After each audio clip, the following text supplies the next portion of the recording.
Tetris is a movie about how the popular game was brought to the masses. The movie has a nice style, using that video game aesthetics often to break the scenes and to move things from one timeline to another, and, even, from one place to another. That gave the movie a more playful mood. On the other hand, the movie gets more heavy after the first half, with the spy thriller reaching its peak and the suspense being what kept things interesting.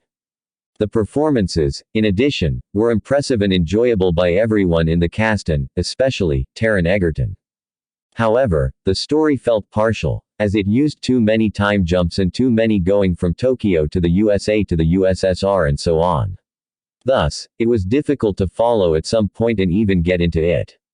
I just watched this film. I love the style of it and they did something I really like, which is get you to like their characters.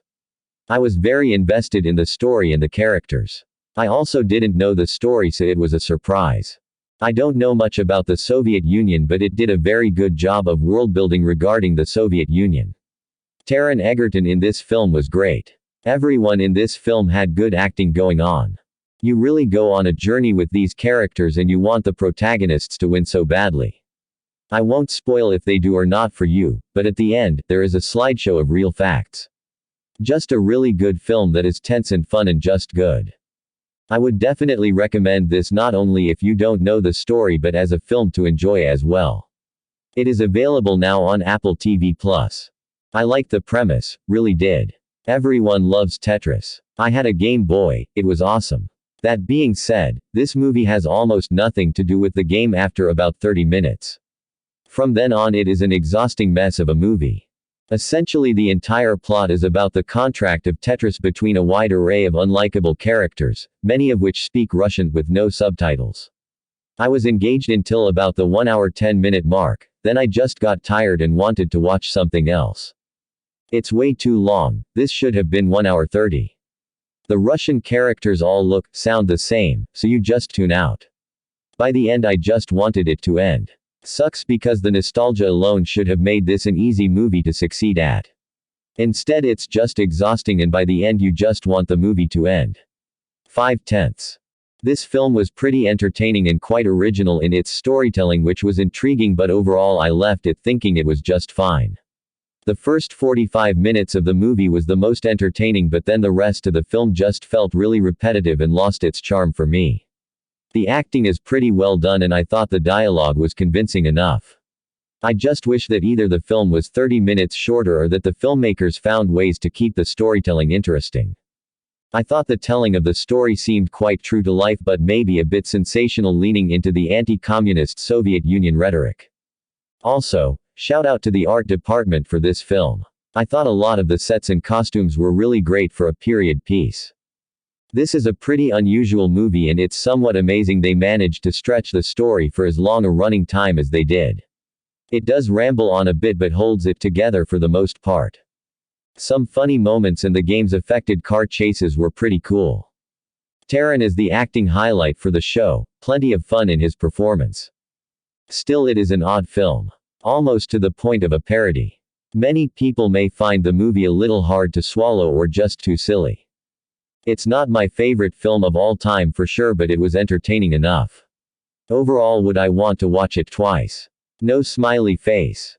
I would say probably less than half of what happened in this movie actually happened, but it was still a fun ride. The Russian KGB are apparently a bunch of bumbling buffoons. Car chases and, just-in-time, scenarios abound. If you go into this expecting a comedy, action movie, you'll enjoy it. If you go in expecting some accurate drama and portrayal of what actually happened, you'll be seriously disappointed. Taron Egerton did a great job as always, and the actor playing Alexei was also very good. Toby Jones, of course, was fantastic as always. I felt a little sorry for the other actors, as their characters felt like comic book caricatures. Anyway, despite the flaws, it's an enjoyable couple of hours if you take it for what it is. While the draw of Tetris is there and it's sufficiently engaging, it's hardly that entertaining. So I love the game, more so the evolution of it to multiplayer and Tetranet, later on, where you clear lines to get items to attack opponents etc., which I played at a competitive level. I never had a Game Boy or anything and knew nothing of the story here. The film centers around the main character's plight and the obstruction of communism.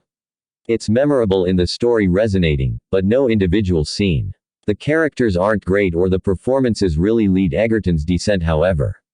The two guys working for Nintendo tell Hank it's too dangerous to go to Russia and then at the end go there themselves, unnecessarily risking their cushy lives without anything invested to barely speak. I don't buy that.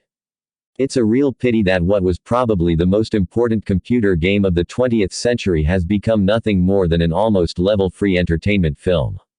It is basically a boring story about licensing that has been spiced up a little with action and humor. There is almost nothing profound about the creation of the game or the significance of computer games as such at that time. There is also a complete lack of background stories or character development. So it's a good thing that stereotypes and clichés are not rare, that the viewer really doesn't get the idea to think about the characters at all. At the end of the film, you are pretty disappointed, and the funny retro computer graphic interludes won't help to make this film a good memory.